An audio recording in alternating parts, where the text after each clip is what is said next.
Sebanyak 104 jemaah haji khusus PT An-Nur Ma'arif tiba di Masjid Agung Pangkajene, Kecamatan Maritangai, Kabupaten Sidrap, Rabu 17 Juni 2026 sore.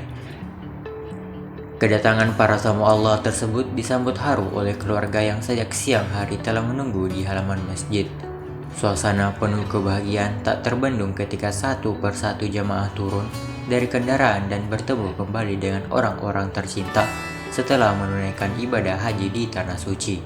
Pelukan hangat, tangis haru, hingga ucapan syukur mewarnai prosesi penyambutan.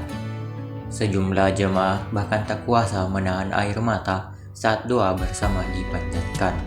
Doa dipimpin pembimbing haji khusus PT An-Nur Ma'arif, Rahmat Salim, mengatakan seluruh jemaah haji khusus PT An-Nur Ma'arif telah menjalani seluruh rangkaian ibadah dengan baik.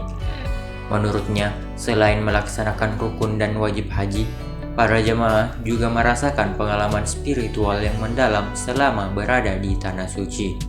Ada ibadah yang begitu istimewa yang kita lakukan, dan semuanya itu insya Allah semoga menjadi wasilah untuk mendapatkan kemakmuran dari Allah Subhanahu wa Ta'ala.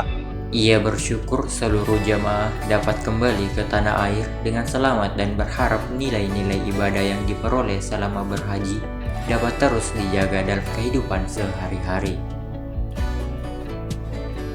Sejumlah jemaah haji khusus PT An-Nur Ma'arif juga datang dari berbagai daerah di Sulawesi Selatan, seperti Kabupaten Wajo dan beberapa wilayah lainnya. Salah satunya Ibrahim yang datang bersama istrinya dari Sengkang, Kabupaten Wajo. Ia mengaku bersyukur karena seluruh proses ibadah haji berjalan lancar hingga akhirnya dapat kembali berkumpul bersama keluarga di Indonesia. Ya, Alhamdulillah baik juga. Baik juga sama mendukung semua orang-orang. Kepulangan mereka pun menjadi momen penuh syukur sekaligus awal untuk mengamalkan nilai-nilai kemakmuran haji dalam kehidupan bermasyarakat. Download Tribun X sekarang, menghadirkan lokal menjadi Indonesia.